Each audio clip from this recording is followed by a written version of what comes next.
Carmel area, and welcome to this edition of MCA Live. I'm Kayla Witt. And I'm Isabella Stahr. Here are today's announcements, then our news stories. Today is Monday, November 25th, day 2. Keystone exams are scheduled for Wednesday, December 4th through December 11th and are only 3 school days away. A reminder that tomorrow is an Act 80 half day and there is no school until Tuesday, December 3rd for Thanksgiving break. Members of the musical are reminded to stop in the choral room for a contract. All contracts are due to Miss Hoops by the first practice. Musical rehearsal practice is tonight at 6 p.m. Full ensemble with Miss Hoops and the characters Pilar, Margot, and Serena have practiced with Miss Stahr. Junior high basketball open gym will be tonight starting at 4:30 in the elementary gym. Members of the ski club who sold Yankee candles must stop by room 202 to pick up their orders. The Interact Club is sponsoring a coat drive until December 3rd. Please take new or gently used items to room 304 or the box in the main lobby. Light jackets, scarves, mittens, and gloves are also being collected. And here's today's news. With teachers having a hard time trying to find more dynamic ways to involve their class, chemistry teacher Mr. Scott Swank has definitely raised the bar. Students in Mr. Swank's Chemistry 1 classes recreated a groundbreaking experiment originally done by scientist Ernest Rutherford. Rutherford took a sheet of gold and shot a beam of alpha particles at the center in hopes of hitting the nucleus of the atom. Rutherford found that most of the particles passed straight through the sheet, proving that atoms are made of mostly empty space. Mr. Swank recreated this experiment by challenging students to hit a cup a few feet away while blindfolded. This challenge illustrated just how difficult it was for Rutherford to shoot at the sheet without actually knowing what he was aiming at. When recreated in class, by the end of the day, only 4 hits were made. Not only was this an exciting way to engage students in the atomic theory, but also proved that atoms are made of mostly empty space. The holiday season is fast approaching, and students of the Mount Carmel Area School District are preparing to bring the festive spirit to the area. The junior high holiday concert features our junior high chorus and band, all directed by our new music teacher, Miss Belinda Hoops. The concert takes place Tuesday, December 10th at 7 p.m. in the high school auditorium. The chorus will perform favorites such as How the Grinch Stole Christmas and the medley Christmas in 3 minutes. The band will play favorites like Winter Wonderland and the March of the Kings. Rounding out the festive events is the senior high holiday concert on December 16th at 7 p.m. in the high school auditorium. The senior high chorus, directed by Miss Hoops, will perform Have Yourself a Merry Little Christmas, Believe from the Polar Express, and more. The senior high band, directed by Mr. Bernard Steller, will perform medleys of familiar Christmas songs including A Fireside Christmas and Christmas Rock, as well as newer pieces such as Symphonic Prelude on Adeste Fideles. The concert will conclude with the band and chorus, along with audience participation, performing the traditional Christmas sing-along. Be sure to mark your calendars and come out to support the arts and MCA's talented musicians during the Christmas season.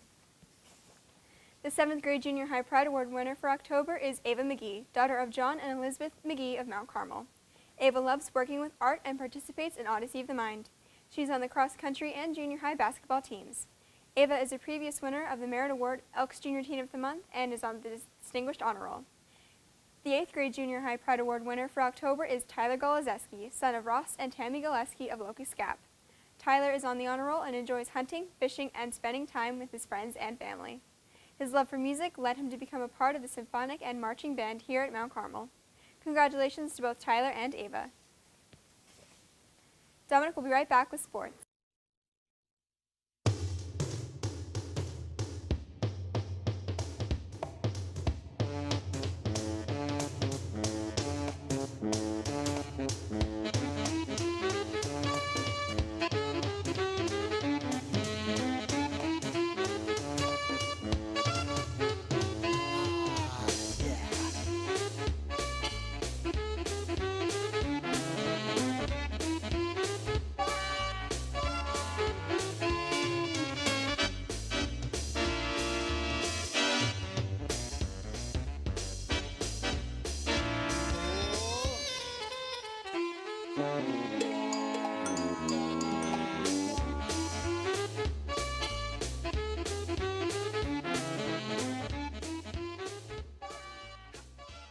Do you play sports?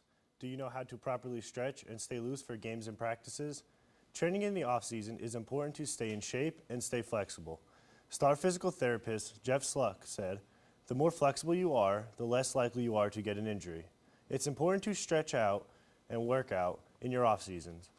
According to Sluck, the following moves will help keep you flexible and in shape. Before doing an activity, start off with dynamic stretching.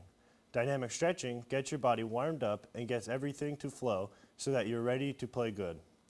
Some good dynamic stretches are high knees, butt kicks, monster kicks, and other stretching that involves movement. After a workout, cool down with static stretching. Static stretching is stationary stretching where you stay in place and loosen things out. Examples of static stretches are toe touches, butterflies, and other standing or sitting stretches. To properly stretch, it is important that you do each move for 30 seconds to get the full effect. Weightlifting will keep you strong, and you can also look into sport-specific training. For example, basketball players might work on agility and jumping, while football players will lift and work on their footwork. No matter what sport you participate in, it's important to stretch, stay flexible, and be in shape, especially during the off-season. Do you want to see our very own teacher and coach, Mr. Joe Verano, dribbling down the court? Tomorrow, December 10th, Verano will be dribbling and shooting his way past the Harlem Wizards. The Wizards are a professional team that will give you a performance filled with talent, humor, and skill. Verano, along with other former basketball players and teachers from local schools, will play against the Wizards. This fun-filled event benefits Southern Columbia's boys and girls basketball teams. The doors open at 5 and tip-off is at 6:30. There will be food and drinks for sale and Harlem Wizard items. Advance tickets are $8 for students and senior citizens, $10 for adults, and are available from Mr. Verano in room 121. Costs will be $11 and $13 at the door if still available. Come out tomorrow night and see our very own geography teacher and basketball coach get dunked on the court. And back to Izzy with more news. Thanks, Tom. It was sure cold out this morning, and with that in mind, the Interact Club is currently collecting gently used coats, jackets, and gloves. The drive will take place until December 3rd, and collection boxes are in the high school, front desk, room 304, and at the elementary building. Costs will be distributed to children and adults in need. Help keep someone warm during this cold winter by donating a new or gently used coat or two. Miss Stahr's 9th grade art classes were recently burning wood.